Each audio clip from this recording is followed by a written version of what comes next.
Loan, law and power.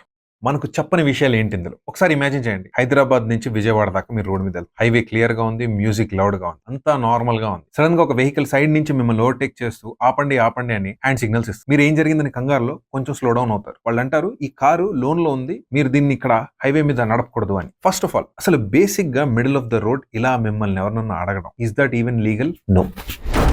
ఇదంతా ఏంటంటే recent గా నాకు one of our viewers shared exactly the same experience. ఆయన ఒక హ్యుండై అల్కజార్ కారు లోన్ మీద నడిపిస్తున్నారు. ఆల్మోస్ట్ అరౌండ్ 80-90% లోన్ రీపే చేస్తారు. డిఫాల్ట్స్ ఏం చేయట్లా. అయితే అటు ఇటు మంత్లీ వైజ్ గా డిలేస్ ఉన్నాయి, దానికి పెనల్టీ కడుతున్నారు. బేసికలీ చాలా తక్కువ అమౌంటే లోన్ లో బ్యాలెన్స్ ఉంది. ఆయన అంటారు it was chased by people, financial checkers మేము, ఒక్కసారి మీరు బండి ఆపండి మీతో మాట్లాడాలి అని. ఇప్పుడు ఇమాజిన్ చేయండి ఇదే సిచ్యువేషన్ మీతో జరిగింది. First of all car finance లో ఉందా? అయినా కానీ దాని రిజిస్టర్డ్ కార్ ఓనర్ మీరే కాబట్టి బ్యాంక్ లో కార్ ఫైనాన్స్ చేసిన పేరు హైపోథికేషన్ అని మాత్రమే వస్తుంది. అయితే ఇండియన్ లా ప్రకారం there is no rule that says, no law that says a financed vehicle cannot be driven on a highway. రెండో ఫ్యాక్ట్ మాట్లాడు, ఓన్లీ పోలీస్ లేదా ఆథరైజ్డ్ గవర్నమెంట్ అఫీషియల్సే ఈ వెహికల్ ని స్టాప్ చేయగలుగుతారు పబ్లిక్ రోడ్ మీద. ప్రైవేట్ రికవరీ ఏజెంట్స్ వాళ్ళంతటా వాళ్ళు మనసులో అనుకోవచ్చు, మైండ్ లో అనుకోవచ్చు మనమే ఒక ఎన్ఫోర్స్మెంట్ అథారిటీ అని. Fact remains fact, rules remains rules. వాళ్ళకి అధికారం లేదు. ఇప్పుడు ఈ సిచ్యువేషన్ నుంచి కొంచెం జూమ్ అవుట్ చేద్దాం. అసలు బ్యాంక్స్ ఫస్ట్ ఆఫ్ ఆల్ ఇంత అగ్రెసివ్ గా ఈ లోనింగ్ బిజినెస్ లో ఎందుకున్నాయి? Because lending is their business. Banks deposits తక్కువ ఇంట్రెస్ట్ లో తీసుకుంటాయి, హయ్యర్ ఇంట్రెస్ట్ లో అప్పులు ఇస్తాయి. ఆ డిఫరెన్సే వీళ్ళ ప్రాఫిట్. మోర్ లోన్స్ అంటే మోర్ రెవెన్యూ. ఇవాళ ఇండియాలో రీటైల్ లోన్స్ చాలా విపరీతమైన స్పీడ్ లో పెరుగుతున్నాయి. Car loans, personal loans, credit card loans. ఈ బ్యాంక్ లో ఉండే ఎంప్లాయీస్ అందరికి టార్గెట్స్ అసైన్ అయితే ఏజెన్సీస్ అంటే రికవరీ ఏజెన్సీస్ ఏవైతే ఉంటాయో అవుట్ సోర్స్ అయితే. రికవరీ బేసికలీ ఈ అవుట్ సోర్స్ అయిన వాళ్ళకి ఒక కమిషన్ డ్రివెన్ బిజినెస్. వాళ్ళు బ్యాంక్ నుంచి వస్తున్నాం అంటారు కదా, యాక్చువల్లీ బ్యాంక్ నుంచి అగ్రిమెంట్ లో ఉంటారు అంతే, ఒక private company all together. Exactly ఇక్కడే ఫ్రిక్షన్ మొదలవుతుంది. కానీ ఒక ఇంపార్టెంట్ విషయం మీరు తెలుసుకోవాలి. On paper India's legal framework is not weak. Reserve Bank of India clearly తన గైడ్ లైన్స్ లో ఏం చెప్తుందంటే no harassment, no coercion, no public humiliation, due process అనేది మీరు ఫాలో అవ్వాలి. సుప్రీం కోర్టు దీని మీద క్లియర్ గా ఒక విషయం స్టేట్ చేసింది, banks cannot take law into their own hands. So if law exist, why do these incidents happen? Law తన చోట తను ఉన్నప్పుడు ఇలాంటి ఇన్సిడెంట్స్ మనం ఎందుకు రిపీటెడ్లీ వింటూ ఉంటాం? బికాస్ ఎన్ఫోర్స్మెంట్ అండ్ ఎగ్జిక్యూషన్, చెప్పడం దాన్ని ఎగ్జిక్యూట్ చేయడం డిఫరెంట్ లేయర్స్. ఇది పోలీసెస్ హెడ్ క్వార్టర్స్ లో ఉంటారు, వాళ్ళ పోలీస్ స్టేషన్స్ లో ఉంటారు. ఇలాంటి ప్రెజర్ ఆపరేటర్స్ ఫీల్డ్ లో తిరుగుతూ ఉంటారు. ఇదంతా ఆపేసి ఇక్కడతో ఒకసారి ఇదే స్ట్రక్చర్ ని మనం ఫారిన్ కంట్రీస్ తో కంపేర్ చేద్దాం. Now let us go to United states and Europe. అమెరికాలో డెట్ కలెక్షన్ అనేది ఏదైతే ఉందో ఇది fair debt collection practices act కింద గవర్న్ అవుతుంది. ఈ డెట్ కలెక్టర్ మిమ్మల్ని హెరాస్ చేశాడు అనుకోండి, నీకు లోన్ సరిగ్గా లేదు, ఏంటి నువ్వు టైం కట్టమని ఇష్టం సార్ మాట్లాడాడు అనుకోండి, మీరు in spite of being at fault you can sue the company. Companies heavy damages pay చేస్తాయి. కోర్ట్స్ చాలా అంటే చాలా సీరియస్ గా యాక్ట్ చేస్తాయి. బేసిక్ గా చెప్పాలంటే ఈ లా సూట్స్ అంటాం అక్కడ, ఇవి చాలా కామన్ గా నడుస్తాయి. అయితే ఇప్పుడు యూకే గురించి మాట్లాడదాం. ఈ అప్పిచ్చే వాళ్ళని రెగ్యులేట్ చేసే డిపార్ట్మెంట్ ని ఫైనాన్షియల్ కాండక్ట్ అథారిటీ అంటాం. వీళ్ళు ఇలా ఎవరైనా హెరాస్ చేశారు అని కంప్లైంట్ వస్తే ఫస్ట్ ఆఫ్ ఆల్ ఈ హెరాస్ చేసిన వాళ్ళని లైసెన్స్ సస్పెండ్ చేస్తారు. లిటిగేషన్ కల్చర్ అనేది చాలా స్ట్రాంగ్ గా ఉంది. పెనాల్టీస్ చాలా ఇమ్మీడియట్ గా ఫాస్ట్ గా వేస్తారు, ఎందుకంటే రెప్యుటేషన్ రిస్క్ ఇస్ మ్యాసివ్. ఇప్పుడు కమింగ్ బ్యాక్ టు ఇండియా, ఈ స్ట్రక్చర్ లో ఉండే ప్రతి ఒక్కరికి ఒక విషయం క్లియర్ గా తెలిసి ఏంటంటే ఇండియాలో కేసెస్ ఎక్కువ టైం తీసుకుంటాయి. జనాలకి అదొక psychological fear for obvious reasons. ఎందుకులే ఈ లీగల్ ఎస్కలేషన్ అని చెప్పి ఆపేస్తారు. సో డిటరెన్స్ సైకాలజీ అనేది డిఫరెంట్ గా ఉంటది. కానీ ఈ రోజుల్లో ఒక షార్ప్ షిఫ్ట్ మొదలైంది. సోషల్ మీడియా ఆ పవర్ ఈక్వేషన్ ని మార్చేస్తుంది. ఒక్క వైరల్ వీడియో వీళ్ళ బ్రాండ్ కున్న పరువంతా తీసేసి రోడ్ నీట్ చేస్తుంది. So the brand can damage their brand value overnight. So banks కి విషయం తెలుసు, అందుకే వీళ్ళు చాలా సెన్సిటివ్ గా రెగ్యులేటరీ కంప్లైంట్ ని, పిఆర్ ఎక్స్పోజర్ ని సాఫ్ట్ గా హ్యాండిల్ చేసుకుంటారు. బ్యాంక్స్ అనేది ఈ విషయాన్ని చాలా సెన్సిటివ్ గా, చాలా కేర్ఫుల్ గా హ్యాండిల్ చేస్తాయి. ఎందుకంటే RBI complaint portal often works faster than shouting on road. వాడెవడో ఆపడని మనం రోడ్ మీద అరుచుకోవడం కన్నా అక్కడ కంప్లైంట్ రిజిస్టర్ చేస్తే ఇమీడియట్ గా బ్యాంక్స్ అలర్ట్ చేస్తుంది, ట్రాక్ లోకి తీసుకొస్తుంది. అంటే సిస్టమ్ లో పని జరుగుతుందన్న విషయం మీకు తెలియడంలా. ఆ తెలియకపోవడానికి గల కారణం major reason is our education. So ఇలాంటి సిచ్యువేషన్ లో సిటిజన్ ఏం చేయాలి? రేపు మిమ్మల్ని ఎవరన్నా ఒక క్లెయిమింగ్ లోన్ అథారిటీ అని బండి ఆపితే స్టే కామ్, కీస్ ఇవ్వద్దు, వాళ్ళ ఐడి అడగండి, వీడియోస్ డాక్యుమెంట్ చేయండి, మీ బ్యాంక్ ని ఇమీడియట్ గా కాల్ చేయండి, ఒక రిటర్న్ కన్ఫర్మేషన్ తీసుకోండి, డాక్యుమెంట్ చేయండి, ప్రతి విషయం డాక్యుమెంట్ చేయండి. ఇలాంటి ఇంటిమిడేషన్ ఎప్పుడన్నా జరిగితే నీకంటూ రైట్స్ ఉన్నాయి. You can approach the police. Just because one or the other policeman might have misbehaved doesn't mean the whole department is not there for you. We know what police department does for all of us. ప్రతి పండక్కి ప్రతి పబ్బాలకి కష్టపడి నిలబడి వాళ్ళ ఇంటి వాకిల్ని వదిలేసి వాననగా వర్షనగా కష్టపడుతున్న department police. So నీకు ఒకటి అరా ఇన్సిడెంట్ జరిగిన వల్ల ఒక జడ్జిమెంట్ పాస్ చేయొద్దు. Remember my dear friends, followers and subscribers, a loan doesn't cancel your ownership rights. Default చేసినా గానీ మీ హ్యూమన్ రైట్స్ క్యాన్సిల్ అవ్వవు. సో రికవరీ కాన్స్టిట్యూషన్ ఎప్పుడు కూడా ఓవర్ రైడ్ చేయలేదు, చేయకూడదు, చెయ్యరాదు. అయితే ఇక్కడ ఒక బిగ్గర్ ఇష్యూని మనం అడ్రస్ చేద్దాం. అసలు బ్యాంక్స్ ఎందుకు ఇంత కాన్స్టెంట్ గా మనకు ఫోన్లు చేస్తున్నాయి? సార్ మీకు ఒక పర్సనల్ లోన్ అప్రూవ్ అయింది, మీకు ఒక ప్రొఫెషనల్ లోన్ అప్రూవ్ అయింది. దీని వెనకాల గల రీజన్ ఏంటో తెలుసా?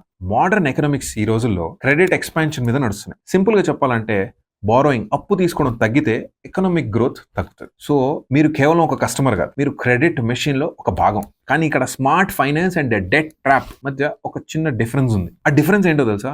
Loan for asset creation. నువ్వు ఏదైనా బిజినెస్ డెవలప్ చేసుకోవడానికి తీసుకుంటున్నావు లోన్, అది growth. Loan for ego consumption is pressure. నా కజిన్ కో, నా ఫ్యామిలీలోనో, నా ఫ్రెండ్స్ లోనో షో ఆఫ్ చేసుకోవడానికి లోన్ తీసుకుంటున్నావు కదా, పెళ్లిళ్ళకి పబ్బాలకి, ఎస్పెషల్లీ మన దగ్గర ఈ పెళ్లిళ్ళ మీద ఈ ఖర్చులు, that is pressure. Loan for ego అంటాం. ఇంగ్లీష్ లో ఒక సామెత ఉంది దీని మీద, when pressure meets weak awareness, conflict begins అని. So my dear friends, real solution అనేది కోపం కాదు, ఇట్ ఈస్ ఫైనాన్షియల్ లిటరసీ. మీ రైట్స్ మీరు తెలుసుకోండి, ఆర్బీఐ రూల్స్ తెలుసుకోండి, డ్యూ ప్రాసెస్ ఏంటో తెలుసుకోండి. Power respects awareness. And in a growing economy like India, credit system అనేది ఎక్స్పాండ్ అవుతూనే ఉంటుంది. అయితే ఇక్కడ ఇంపార్టెంట్ క్వశ్చన్ ఏంటంటే, మనం యాజ్ సిటిజన్స్ దీని మీద మనం నాలెడ్జ్ ఎంత పెంచుకుంటున్నాం, అదే రియల్ స్టోరీ. మనకి ఇలాంటివన్నీ రైట్స్ ఉన్నాయి, ఇలాంటి విషయాలన్నీ మనకు తెలియాలి.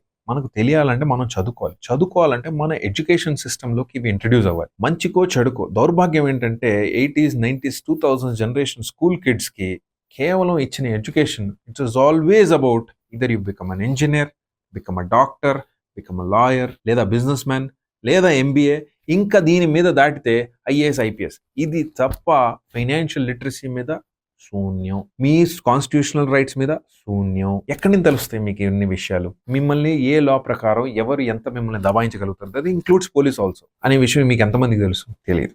ఇఫ్ సమ్ డే ఈ వీడియో వైరల్ అయితే, ఈ వీడియో రైట్ ఆఫీసర్స్ దగ్గరికి రీచ్ అయితే, మనకు యాక్సెస్ దొరికితే, కరెక్ట్ ప్రజల్లో ఆదరణ పొందితే, మనం ఒక స్ట్రాంగ్ పాడ్కాస్ట్ క్రియేట్ చేద్దాం, సీనియర్ టు సీనియర్ ఆఫీసర్స్తో మాట్లాడదాం, మీకు వాళ్ళ ద్వారానే చెప్పిద్దాం మీ హక్కులేంటి, మీతో ఎవరు ఎలా మాట్లాడాలి, మీరు ఎవరిని ఎప్పుడు ఎలా రీచ్ అవుట్ అవ్వాలి, జరగరాంది ఏదైనా జరిగితే మీరు ఏమేం చేయగలుగుతారు. సో దేశ సేవ అంటే కేవలం ఒక క్రికెట్ మ్యాచ్లో షటిల్ చింపుకొని అరవడం కాదు. మీ ఎదర జరుగుతున్న తప్పుని, మీ చుట్టుపక్కల జరుగుతున్న ఫ్రాడ్స్ని, లేదా మీకున్న నాలెడ్జ్తో మీరు ఒక 10 మందిని కూడా ఎడ్యుకేట్ చేయగలిగితే, ఒక చిన్న చేంజ్, ఒక చిన్న ఇంపాక్ట్ సొసైటీలో క్రియేట్ చేయగలిగితే, that is called the true patriotism. నేను ఎల్లప్పుడూ చెప్పేది ఇదే, social media is the biggest blessing of our generation.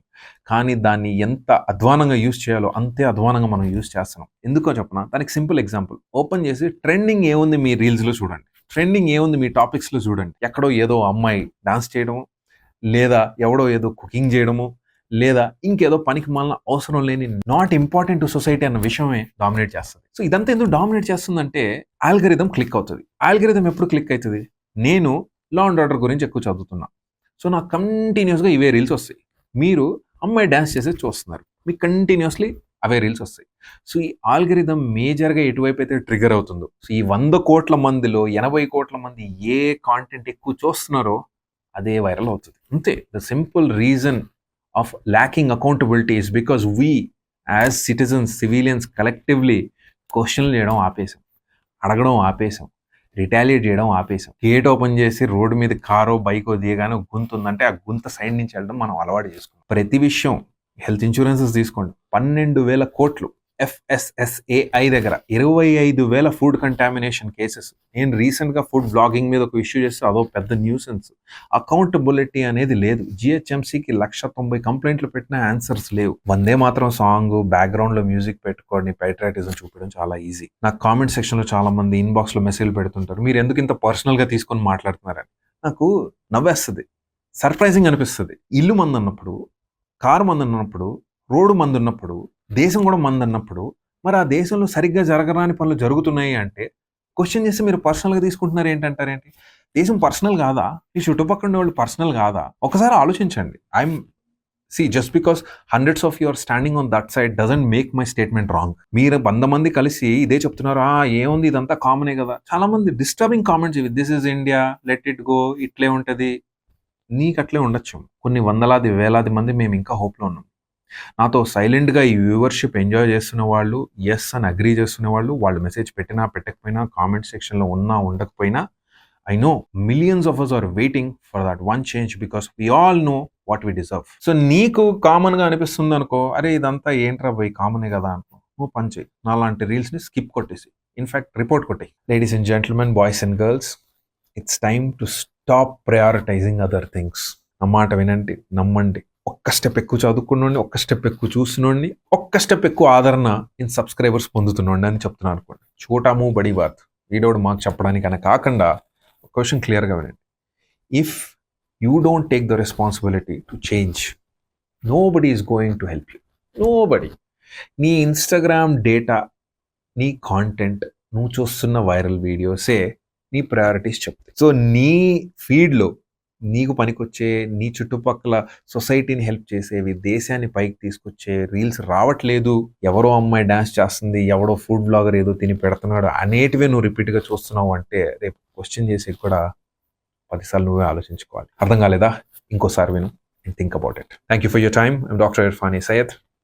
జై హింద్.